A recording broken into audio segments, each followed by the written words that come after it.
The massive window of the Galactic Council station offered a perfect view of Earth's first official starship, the Daredevil, as it smoothly glided into the docking position. The ship's sleek design stood out among the more practical-looking alien vessels. While the alien ships focused on function with their blocky shapes and obvious shield generators, the humans had somehow made their ship both functional and beautiful, like a silver arrow ready to pierce the stars. Captain James Miller stood at the bridge of the Daredevil, his hands clasped behind his back as he watched the docking clamps engage. He couldn't help but smile at how far humanity had come in just 50 years since discovering the ruins of an alien ship on Mars. That discovery had kicked humanity's space program into high gear, and now here they were, about to join the galactic community. Engineering reports the new drive modifications are holding steady, Captain, said First Officer Beth White, her voice carrying a hint of worry. The modifications weren't exactly approved. But Miller had never been one to leave well enough alone, especially when he saw room for improvement. Excellent, Miller said, straightening his uniform. Let's go make history. The welcoming committee waiting in the docking bay was an impressive sight. 12 representatives from the most powerful species in the galaxy stood in their formal robes. The tallest was nearly 8 feet high with iridescent scales, while the shortest barely reached Miller's waist, but had eyes that seemed to contain entire nebulae. A blue-skinned alien with 4 arms stepped forward. Welcome to the Galactic Council Station. I am High Counselor Wren. We have been looking forward to this meeting, since we detected your species' first faster-than-light test flight. Miller bowed slightly, remembering his diplomatic training. The honor is ours, High Counselor. I'm Captain James Miller of the Earth ship Daredevil, and this is my first officer, Beth White. The formal introductions continued, each species offering their traditional greetings. Miller's crew managed not to stare too obviously at the floating crystalline being, or the one that seemed to be made entirely of shifting shadows. Everything was going perfectly until they reached the tour of the engineering section. One of the council members, a being with metallic skin that clicked when they moved, was explaining their standard FTL drive design. This is the safest and most efficient design we have developed over 10,000 years of space travel, they said, their voice carrying the slight echo of metal on metal. Miller listened politely, but he couldn't help himself. He had spent the last month tweaking the Daredevil's drive, and he knew he had stumbled onto something revolutionary. The council member's explanation of safe and efficient seemed to translate to slow and outdated in his mind. It's a very impressive system, Miller said, choosing his words carefully. But I think we might have found a way to improve it. The council members turned to him with various expressions of surprise, curiosity, and in some cases, what appeared to be alarm. Improve? High Counselor Wren asked. This design has been standardized across the galaxy for millennia. Captain, Beth whispered, tugging at his sleeve. Remember the briefing about cultural sensitivities? Miller knew he should stop. He could see Beth's warning look, but the engineer in him couldn't let it go. The basic design is sound, but we found that by reconfiguring the quantum field generator and adding a secondary containment matrix, we can increase efficiency by at least 40%. The metallic council member made a sound like chimes in a storm. That would be highly unstable. The energy requirements alone would. Watch this, Miller said, pulling out his tablet. I can show you the calculations. The effect was immediate and completely unexpected. Every alien in the room froze. The crystalline being's light dimmed. The shadow creature seemed to compress in on itself. High Counselor Wren's 4 arms all reached for different emergency devices. Emergency Protocol 7. One of the council members shouted. Human verbal warning detected. Alarm klaxons began blaring throughout the station. The metallic council member was already backing away, their surface reflecting the flashing red warning lights. The human said it. They actually said it. Station, initiate emergency containment procedures. Said what? Miller asked, completely confused. I just wanted to show you the drive modifications we made. Captain, Beth hissed. I think we should. Before she could finish, energy fields sprang up around their group. The council members were quickly evacuating the engineering section, some moving with surprising speed for beings that had appeared so formal and stately just moments before. Please remain calm, an automated voice announced. A human-initiated emergency has been detected. All non-essential personnel, please proceed to your designated safety zones. This is not a drill. Miller stood in the containment field, watching as the entire engineering section was sealed off.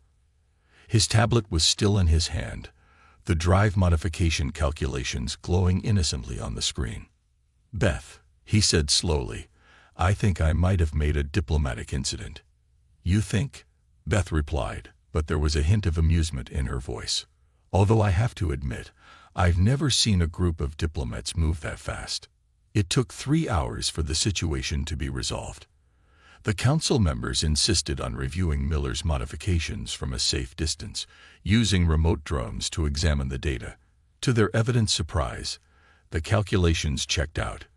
The modifications were not only viable but represented a genuine improvement to their standard design. This seemed to cause even more concern. You made these changes for fun? High Counselor Wren asked during the emergency review session, still maintaining a safe distance. Well, more out of professional curiosity, Miller explained. The standard design was good, but I thought it could be better. Sometimes you have to try new things to make progress. And you tested these modifications on your way to this historic first meeting? Another council member asked, their crystalline form flickering with what might have been anxiety. We ran simulations first, Miller said defensively, and everything worked perfectly. But what if it hadn't? Miller shrugged. Then we would have learned what not to do next time. This statement seemed to require another hour of discussion among the council members in their native languages. Miller couldn't follow most of it, but he was pretty sure he heard the phrase, "They're all like this," repeated several times. Finally, High Counselor Wren approached their containment field, though still maintaining what they apparently considered a safe distance. Captain Miller, they said formally, while your improvements appear to be both innovative and functional, we must establish some ground rules for future interaction. Primarily, we need to discuss the use of certain phrases that, in our experience, often precede significant disruptions to the natural order. Phrases? Miller asked. You mean watch this? 3 council members flinched. Yes. Wren continued, their voice trained. That phrase. In our research preparing for first contact, we noticed it appeared in your historical records with alarming frequency, often just before events that drastically altered your scientific understanding or caused significant property damage. Miller thought about this for a moment. He remembered his grandfather's stories about backyard rocket experiments that started with those exact words. And now that he thought about it, the phrase did seem to show up in a lot of human achievement videos and human disaster videos. I suppose we do say that a lot, he admitted, but it's just a way of sharing excitement about new ideas. Your species' definition of exciting is precisely what concerns us, Wren said. However, given the apparent success of your drive modifications, we are prepared to continue diplomatic relations. We will simply need to establish certain safety protocols. As Miller and Beth were finally released from the containment field, he couldn't help but notice that the council members were already drafting what appeared to be an extensive new set of regulations. He caught a glimpse of the title, Human Verbal Warning Signs and Emergency Response Procedures. Humanity's first day in the galactic community hadn't gone quite as planned, but they had certainly made an impression. And somehow, Miller suspected this wouldn't be the last time humans would surprise their new alien neighbors with their unique approach to progress. At least they hadn't shown them the experimental shield modifications yet. Commander Lisa Reed stared at the document on her screen, reading it for the 3rd time to make sure she wasn't hallucinating. After the incident with Captain Miller's ship last month, The Galactic Council had been working overtime to create new safety protocols for dealing with humans. The final document had just been released, and it was both hilarious and deeply concerning. They actually made it a Class 1 emergency phrase, she muttered, shaking her head as she sat in her office at the newly established Earth Embassy on the Galactic Council station, right up there with detection of planet-killing asteroids and hostile fleet movements. The document, titled Human Warning Protocol, classified the phrase, "Watch this," as an immediate evacuation trigger. Any non-human personnel within hearing range were required to move to designated safe zones and initiate containment procedures. The protocol even included a helpful appendix of historical Earth broadcasts demonstrating why this was necessary. A light chime announced the arrival of First Representative Toll, a tall being with silver skin that rippled like water when they moved. "Commander Reed, do you have a moment to discuss the new protocols?" "Of course," Lisa said, gesturing to the chair across from her desk. "Though I have to say, this seems a bit extreme." Toll settled into the specially designed seat, their skin catching the light in mesmerizing patterns. "We analyzed over 10,000 hours of your species' historical records. The phrase, 'Watch this,' preceded 73% of your technological breakthroughs and 92% of your documented accidents. The statistics are quite clear. But that's just how humans express excitement about new ideas," Lisa tried to explain. "It's not actually a warning sign. We have footage of a human saying those exact words before attempting to launch themselves over a canyon on a wheeled device powered by rockets," Toll said, their skin darkening with concern.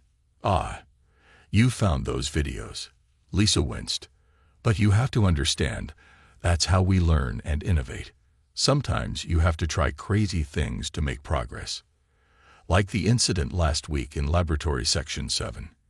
Toll asked pointedly. Lisa had been hoping they wouldn't bring that up. A human scientist had wondered if the standard alien food synthesizers could be modified to make better coffee. The resulting explosion had covered 3 decks in a substance that was technically coffee but had the consistency of cement. "That was an unfortunate accident," she said diplomatically. The scientist said, "Watch this," approximately 2.3 seconds before the incident. "Point taken," Lisa sighed. "But we can't just evacuate entire sections every time a human gets excited about an idea." "We can. And we will," Toll said firmly. The Council has also noticed an alarming trend of humans deliberately using the phrase to clear areas for unauthorized experiments. Lisa tried to keep her face neutral, but she knew exactly what Toll was talking about. Word had spread quickly through the human scientific community about the automatic evacuation protocol. Some of the more creative engineers had started using it as a way to get privacy for testing new ideas. "I'll send out a memo about that," she promised. Just then, her computer chimed with an emergency alert. 3 sections of the station were initiating evacuation procedures simultaneously. Lisa pulled up the security feeds with a growing sense of dread. In Section 12, a human engineer was showing off a slightly modified gravity generator. Section 25 had a human chef who thought he could improve the efficiency of the station's waste recycling system to make better fertilizer for his hydroponic herbs. And in Section 31, someone was apparently trying to teach an alien eye to understand human jokes. 3 at once, Toll observed, their skin now a concerned shade of deep silver. "This is exactly why we needed the protocol." Lisa watched as aliens of all species calmly but quickly moved to their designated safe zones. The evacuation was remarkably efficient, probably because they'd had so much practice lately. She had to admit, it was better than the chaos of the first few weeks after first contact. "At least no one's panicking anymore," she offered. "The Council is considering adding more phrases to the warning list," Toll continued. "Hold my beer, and I got an idea are currently under review." Lisa put her head in her hands. "Please don't. The scientists will just start using those deliberately too. We've also noticed the humans seem to take our emergency responses as a challenge. Several of your engineers have started keeping score of how quickly they can trigger an evacuation." "I'll talk to them," Lisa promised, making a mental note to find out who was winning that competition. For official reasons, of course. A new alert popped up on her screen. Another evacuation, this time in the main council chamber itself. The security feed showed a human diplomat gesturing excitedly at a holographic display of the station's power distribution system. "Looks like Jack's trying to show them his new energy efficiency calculations," Lisa said, recognizing the diplomat. "He's been working on that for weeks. The last time a human tried to improve our power systems, it took 3 days to restore normal gravity to the residential sections," Toll reminded her. "But it works better now, doesn't it?" Toll's skin rippled in what Lisa had learned was their equivalent of a reluctant nod. The efficiency did increase by 27%. However, the method of achieving that increase was unsettling. Another alert chimed. 2 more sections going into evacuation mode. "Perhaps we should continue this discussion in a safe zone," Toll suggested, already rising from their chair. "It's fine," Lisa assured them. "My office is designated as a contained area, specifically for handling human-related incidents." She gestured to the reinforced walls and emergency containment field generators. "Though I still think that's overkill." "Commander Reed," Toll said seriously, "in the past month alone, humans have attempted to improve our food synthesizers, gravity generators, power distribution, waste management, AI systems, and shield harmonics." Each attempt was preceded by those words, and each resulted in at least some property damage. But also improvements, Lisa pointed out. The shield modifications actually worked. After turning the entire defense fleet bright pink for 6 hours. That was just an unexpected side effect, and some of the ships looked quite nice in pink. Toll's skin swirled with patterns that Lisa recognized as their version of exasperated amusement. The Council has noted that human innovations, while often effective, tend to take paths that no sane species would consider. The evacuation protocol is as much for our peace of mind as for actual safety. Lisa's computer chimed again. 5 more evacuations in progress. "I should probably deal with this," she said, standing up. "Would you like me to escort you to the nearest safe zone?" "That would be appreciated," Toll said, moving toward the door. "The Council meets tomorrow to discuss adding visual warnings to accompany the verbal ones. We've noticed humans often make a particular facial expression just before saying those words." As they walked through the corridors, passing groups of aliens calmly making their way to safe zones, Lisa couldn't help but smile. Humanity had been part of the galactic community for less than 2 months, and they'd already fundamentally changed how emergency protocols worked. She wondered what would happen when humans started sharing their other favorite phrases. What could possibly go wrong? Was bound to cause some interesting reactions. Through a nearby viewport, she could see the station's central hub, where Captain Miller's drive modifications were being carefully studied by alien engineers from a safe distance. Despite all the chaos, humanity's unique approach to innovation was already leaving its mark on the galaxy. Even if that mark sometimes needed to be cleaned off the ceiling with industrial-strength solvents. Dr. Tom Walker wasn't supposed to be in the restricted archives of the Galactic Council station. The fact that he had gained access using a series of clever hacks and one particularly well-timed "watch this evacuation" was beside the point. What mattered was what he found in those archives, and right now, he was staring at proof of something he had suspected for months. The aliens were deliberately holding back technological progress. His tablet quietly copied file after file, each one revealing a pattern that stretched back thousands of years. The Council didn't just regulate technology. They actively suppressed innovation to maintain what they called galactic stability. Brilliant ideas from member species were quietly filed away, marked as too destabilizing for implementation. "Those sneaky little bureaucrats," he muttered, scrolling through more files. No wonder they panicked when Captain Miller showed them the drive modifications. A message popped up on his tablet. His friend Bill from engineering had just triggered another "watch this evacuation" in Section 14. buying him an extra 15 minutes before the regular security sweep would reach the archives. The evacuation protocols that were meant to contain human chaos had become their greatest tool for exploration. Tom downloaded the last file and carefully erased his tracks. As he made his way back to his lab, he passed several aliens calmly walking to their safe zones, so used to human-triggered evacuations by now that they treated them like routine fire drills. Back in his lab, he called an emergency meeting of what had become known as the Innovation Underground, a loose group of human scientists and engineers who had noticed the Council's suspicious attitude toward progress. Within an hour, 20 of the brightest minds humanity had sent to the station were crowded into his containment-shielded lab. "Look at this," he said, projecting the files onto the wall. "They have plans for clean fusion that they developed 800 years ago. Artificial gravity without generators, even biological immortality, all marked as too disruptive to implement. That explains why they keep insisting we stick to their standard designs," said Rita, a quantum physicist who had been trying to improve the station's shield harmonics. "They're not just resistant to change, they're actively preventing it." "But why?" asked Mark from the medical division. "Some of these technologies could save lives." "According to these records," Tom explained, "they had some bad experiences with rapid technological advancement in their early history. 3 species wiped themselves out by developing technology faster than their cultures could handle it, so they decided to put the brakes on everything."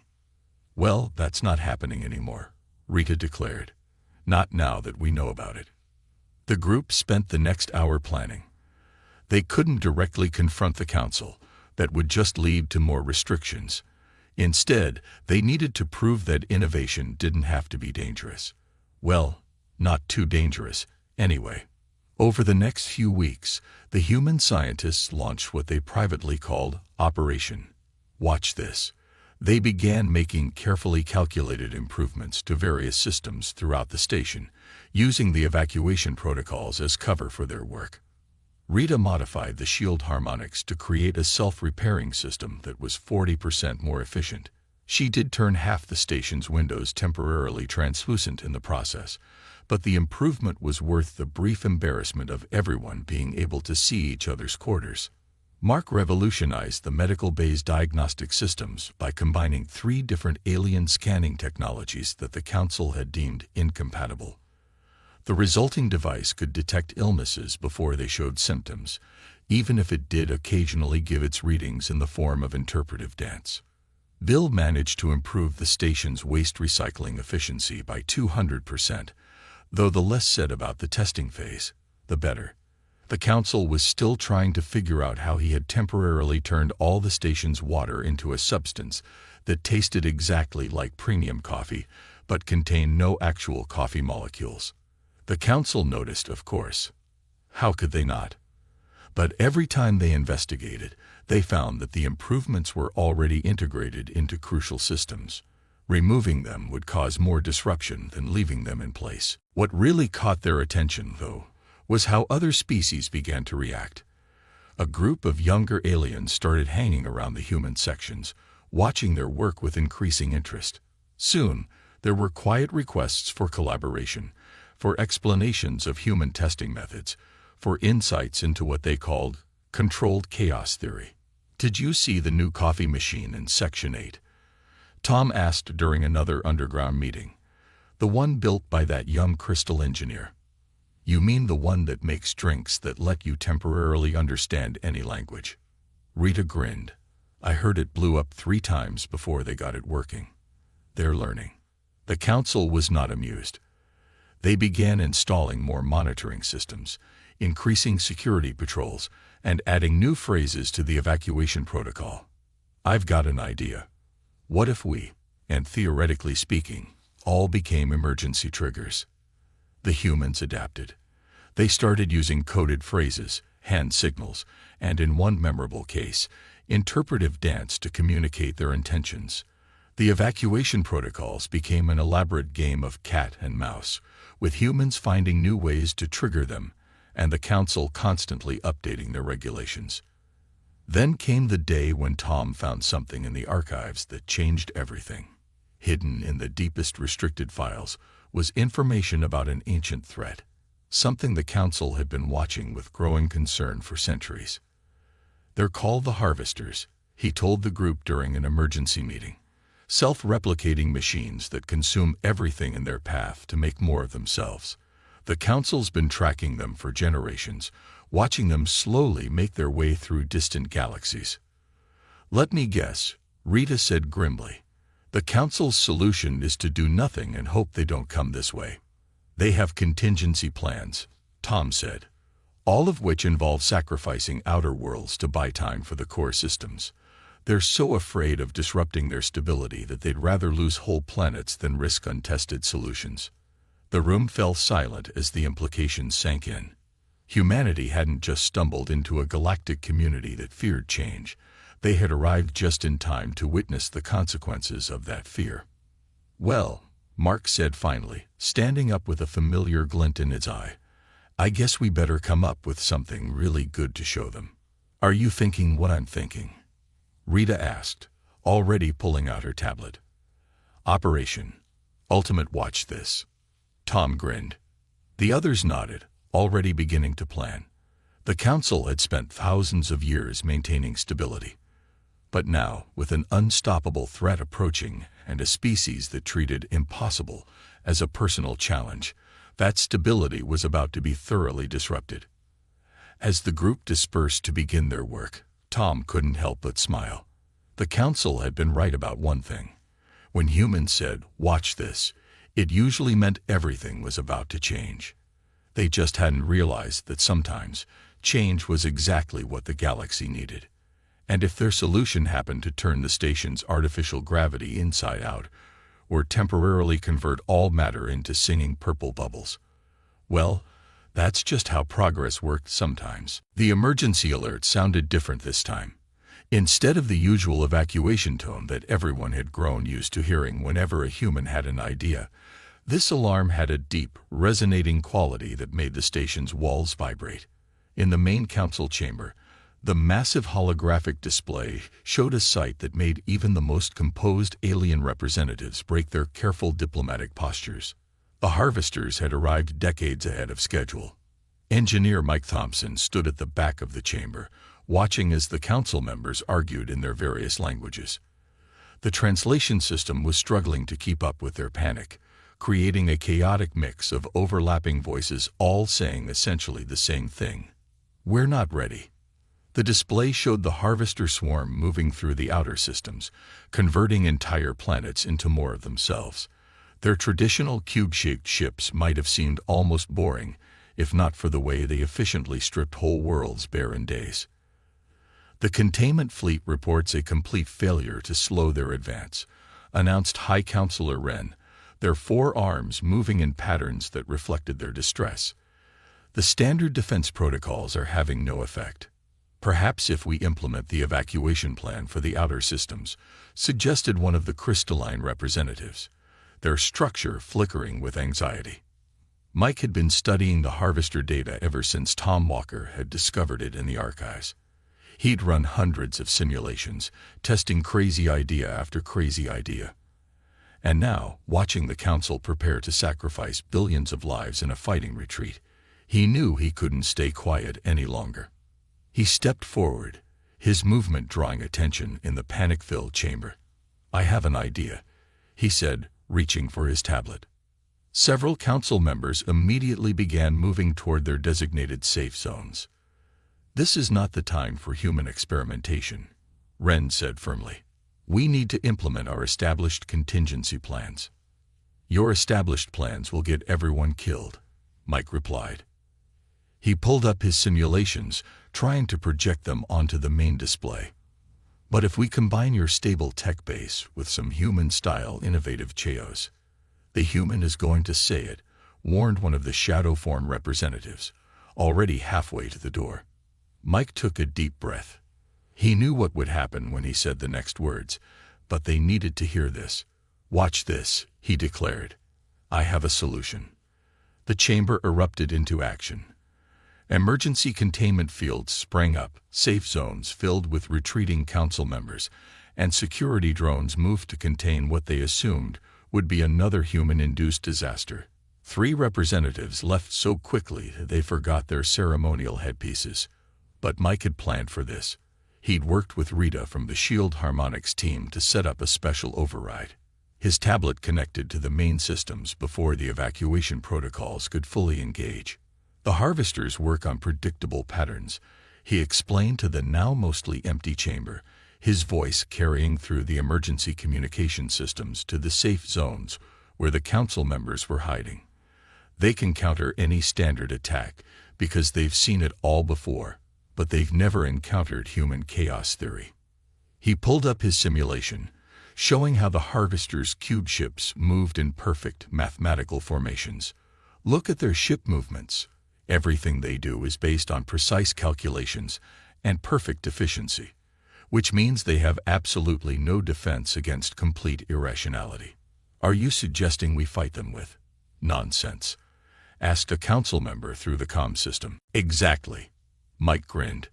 We use your stable technology as a base, but then we modify it in ways that make absolutely no sense. Hit them with weapons that don't follow the laws of physics. Defense systems that work backwards. Ships that aren't really there except on Tuesdays. There was a long pause. Those things are impossible, someone finally said. Impossible is humanity's specialty, Mike replied. We've already proven we can make improvements you thought were impossible. Now we just need to do it on a bigger scale. He showed them the next simulation. We can use the quantum field generators from the modified drive systems to create localized areas where reality doesn't work quite right. Combine that with your phase technology, and we can make weapons that exist in all possible states at once until someone makes a joke about them. This is madness, declared one of the crystalline representatives. Exactly. That's why it will work. The harvesters can't adapt to something that doesn't make sense because their whole system is based on logic and efficiency. We need to hit them with something so completely irrational that their adaptation protocols will crash trying to understand it.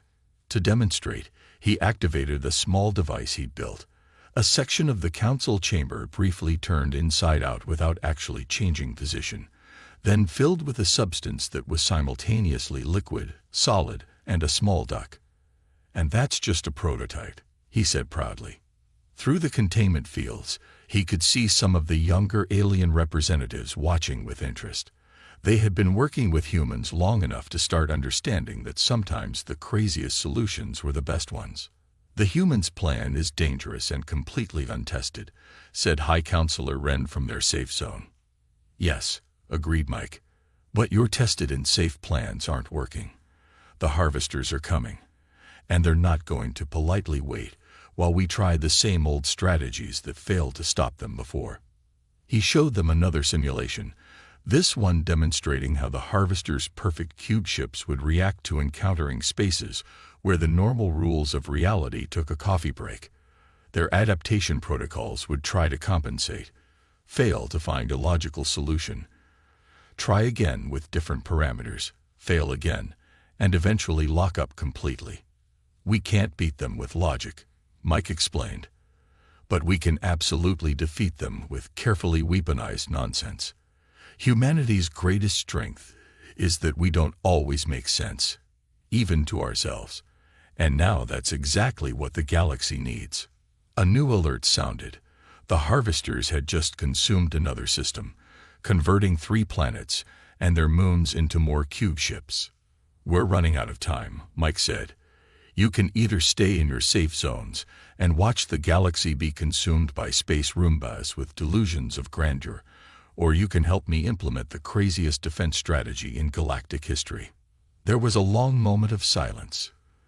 Then, slowly, one of the younger crystalline representatives emerged from their safe zone.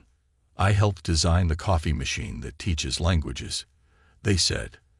I think I understand what the human is suggesting. We need to weaponize innovation itself. A shadow form representative joined them. The human chaos has improved our systems, even if the methods were disturbing. Perhaps disturbing is what we need now. One by one, more council members emerged, though many still kept a safe distance from Mike and his tablet. High Counselor Wren was the last to step forward. The council has maintained stability in this galaxy for thousands of years, they said solemnly. But perhaps there are times when stability is not the answer. Mike grinned. Trust me, this is going to be the most unstable solution you've ever seen. Now, who wants to help me turn the laws of physics into more of a set of physics suggestions? As the council members gathered around his simulations, Mike sent a quick message to the other human engineers. They had a lot of work to do, and they needed to do it fast. But for the first time since the harvesters appeared, there was hope. Sometimes, the only way to save the galaxy was to temporarily break it. And if there was one thing humans were good at, it was breaking things in surprisingly useful ways. The battle for galactic survival began with what would later be recorded as the largest synchronized, watch this event in human history. Across 50 star systems, human engineers and their newly converted alien colleagues triggered their modified devices simultaneously. The evacuation protocols went crazy trying to clear every sector at once. Space itself seemed to hiccup. In System 17, 3 planets temporarily swapped positions while playing a complex game of musical orbits. System 23's star started producing light that made anyone who saw it temporarily speak in rhyming couplets, and in System 35, all matter briefly turned into various breakfast foods before returning to normal. Mike Thompson stood in the main control room of the Galactic Council Station, surrounded by screens showing the chaos unfolding across space. Beside him, High Counselor Wren was trying very hard not to look directly at any of the displays, their 4 hands clasped tightly behind their back. Phase 1 is working, Mike announced, watching as the harvester cubes encountered the first waves of weaponized nonsense. Their adaptation protocols are trying to compensate for the reality fluctuations. Rita's voice came through the comm system from her position in System 29. You should see this.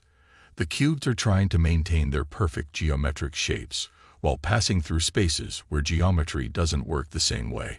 Some of them have corners that exist next Tuesday. The harvester ships began showing signs of confusion. Their usually perfect formations started to break down as they encountered regions of space where the laws of physics had been temporarily replaced with interpretive dance guidelines. Tom Walker reported in from the front lines. The quantum field generators are working exactly wrong, which means they're working exactly right. The harvesters can't process spaces where cause comes after effect and probability is measured in shades of purple. The main display showed a harvester cube trying to consume a small moon, only to find that the moon was simultaneously there, not there, and hosting a rather nice tea party. The cube's surface rippled as its programming tried to adapt, failed, tried again, and began to glitch. Now for Phase 2, Mike said, activating the next set of modifications. Everyone ready for the really weird stuff. A chorus of human voices responded with various versions of "Watch this." The evacuation protocols gave up entirely and just displayed humans are doing things in all sectors. The combined human-alien engineering teams had spent weeks preparing for this moment. They had taken every stable, reliable piece of galactic technology and modified it in ways that made the original designers cry. The result was a cascade of controlled chaos that spread across space like a wave of pure impossibility. Defensive shields started working in reverse, protecting ships by extending their vulnerable areas into dimensions where damage couldn't exist. Weapons fired backwards through time, hitting their targets the day before they were fired. Communication systems transmitted messages that could only be understood if you weren't actually trying to understand them. The harvester swarm's perfect coordination began to break down. Individual cubes started spinning in place, their surfaces shifting through impossible geometries as they tried to adapt to conditions that actively defied adaptation.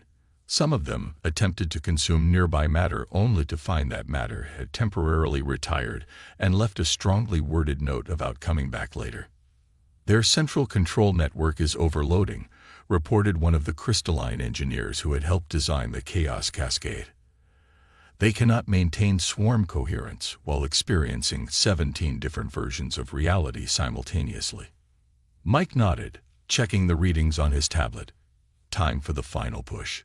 Dr. Walker, activate the probability inverters. In 50 different star systems, teams of humans and aliens who had learned to embrace controlled chaos activated devices that turned probability itself inside out. Suddenly, the least likely outcome became the most probable. The Harvester's prediction algorithms, faced with calculating odds that actively argued with themselves, began to fail. "Look," shouted Rita over the comm. "They're trying to retreat, but they can't figure out which direction makes sense anymore." The main display showed the Harvester swarm breaking apart. Some cubes had developed polka dots. Others had started reciting poetry in binary.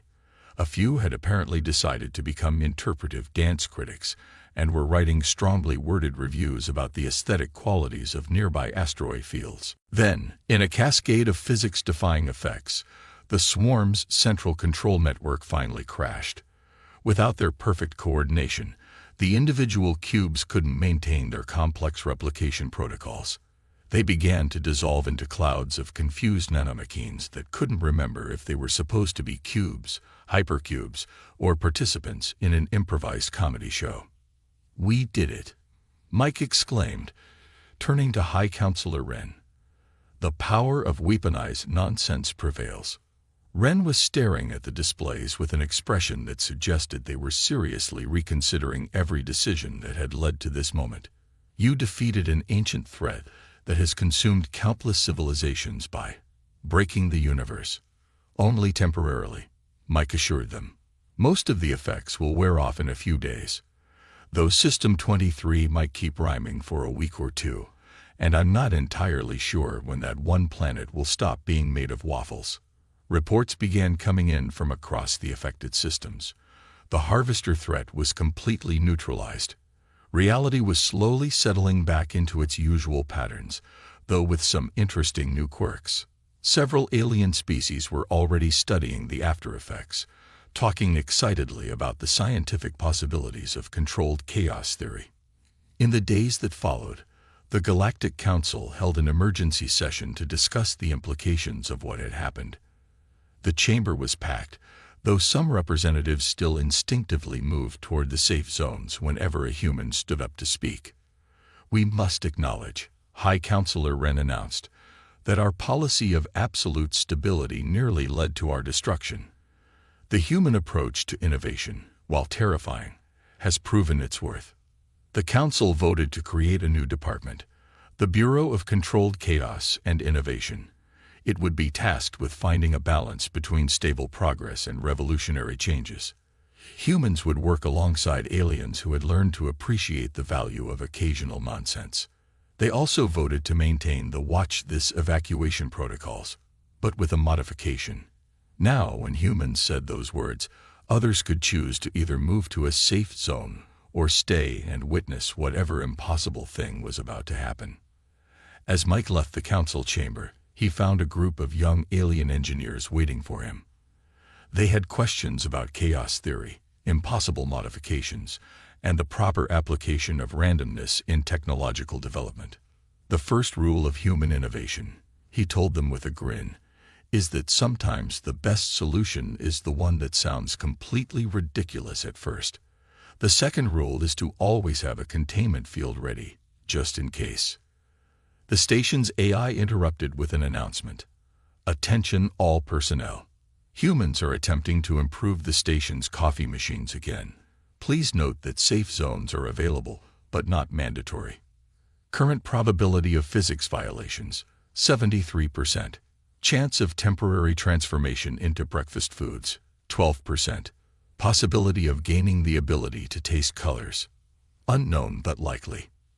Mike smiled as he watched both humans and aliens hurrying toward the engineering section, eager to see what impossible thing would happen next. The galaxy had changed. The age of perfect stability was over, replaced by an era where progress meant being willing to try things that probably shouldn't work, but somehow did anyway. And somewhere in the depths of space, a single harvester cube that had survived the chaos cascade was trying to decide if it wanted to be a cube anymore. It had developed a strange appreciation for comedy and was considering a career change. After all, in a galaxy where humans could weaponize nonsense itself, anything was possible. The universe would never be the same, but then again, that was kind of the point.